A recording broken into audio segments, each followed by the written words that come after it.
good morning mga bay, mga kabits natin dyan. Good morning, magandang araw. For today's video ay mag-slope tayo dito. Side cut yung tirada natin dito. Ayan, mapagpalang umaga sa ating lahat. At salamat sa Panginoon dahil binigyan na naman tayo ng lakas at binangon tayo sa umaga. Huwag natin kalimutan sa ating pagbangon ay pasalamatan ng ating Panginoon. Dahil ang Panginoon natin ang nagbangon sa atin at nagbigay ng lakas at hininga. Salamatan natin ang ating Panginoon kahit gaano tayo ka-busy. Huwag natin kalimutan. Alright, so patuloy tayo dito sa ating mga gawain. Side cut yung tirada natin dito para sa back slope na to. Ito, patapos na itong back slope na to mga kabits. Dahil nagsimula na rin tayo sa kabilang side. Aba-aba kasi itong project na to. Kulang-kulang 400 meters. So hinati. Nandun sa kabila yung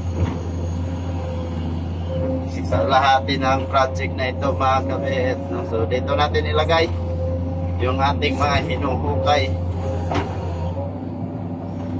Ito, kita nyo na may slope na yan mga kabit.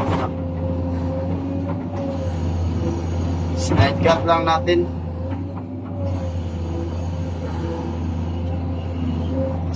Para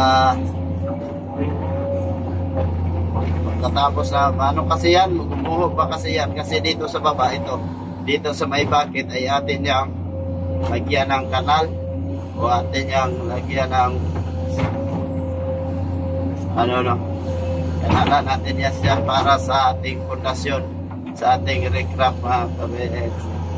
So tips ko pala sa sa mga nagsisimula pa lang dyan na mag-operate at gustong matuto pag ganito na paraan, huwag nyo biglain.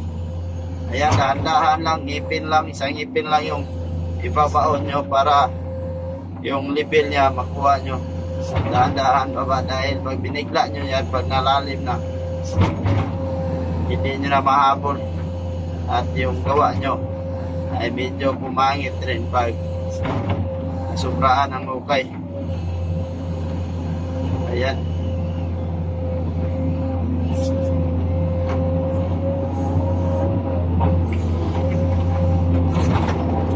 At least pag final natin dyan mamaya, kunti na lang dahil ginawa na natin ang stop agad.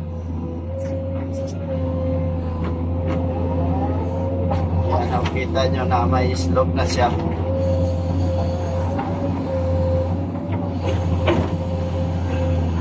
Ating mga kaibigan dyan, mga solid supporters natin na laging sumusuporta sa atin. Kahit hindi na tayo nakapag-support sa kanila, hindi na tayo masyadong nakapagsilip, gawa na rin ang napaka-busy natin. At kung may time tayo,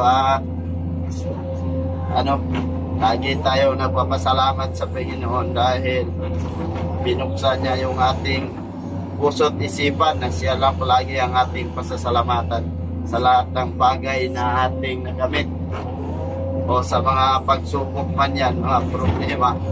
Dapat na rin pasalamatan natin ang ating Panginoon.